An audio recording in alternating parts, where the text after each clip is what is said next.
Myftinia Shkodër dhe Fondacioni Mirësia kanë përuruar sot qendrën kulturore në Bardhaj, një hapësirë e re dedikuar për fëmijët dhe zhvillimin e aktiviteteve edukative dhe fetare. Në fjalën e tij, myftyi i Shkodrës Imam Muhamet Sytari falenderoi Fondacionin për bashkëpunimin dhe kontributin, duke theksuar se kjo qendër do të shërbejë si një vatër e re e dijes, kulturës dhe edukimit të brezit të ri. Kjo është një ditë mirënjohje dhe një ditë falënderimi.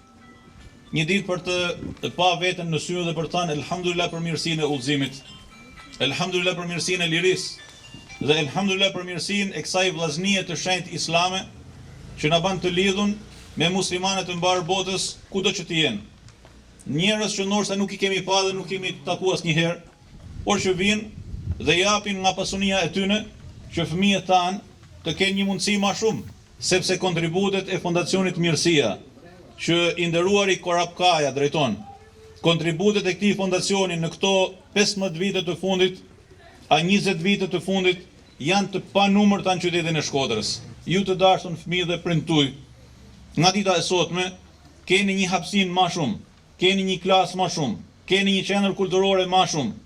keni një hapësinë ku më e pakta gjatë ditëve të dimnit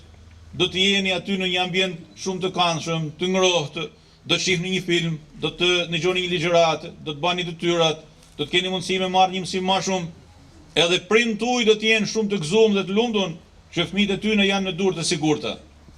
Tek imami i tyre, tek xhamia e tyre, e tashmë tek qendra e re e Bardhajve. Ndërkohë, drejtuesi i Fondacionit Mirësia u shpreh se projekte të tilla që mbështesin fëmijët dhe komunitetin do të mbeten prioritet i fondacionit në të ardhmen. Ndërtimi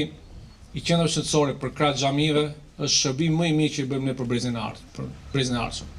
Dhe besoj këto projekte do i kemi gjithmonë prioritet dhe ne me bashkëpunëtorët tanë nga Turqia, nga Kuvajt, nga vende të ndryshme.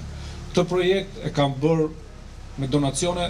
të ndryshme. Një fushat që është hapur gjatë muajit Ramazanit në Kuvajt është mbledhur ky dhe është projekt i shumë zemrave, i shumë lutjeve dhe duave nga Kuvajti dhe besoj që edhe vetë donatorët kur ta shohin këtë projekt, kur shohin këto fëmijë kaq mrekullueshëm, këtë program sot edhe në të ardhmen, do të kënaqen. Qendra kulturore në Bardhaj pritet të kthehet në një vend të dashur për fëmijët dhe familjarët e zonës.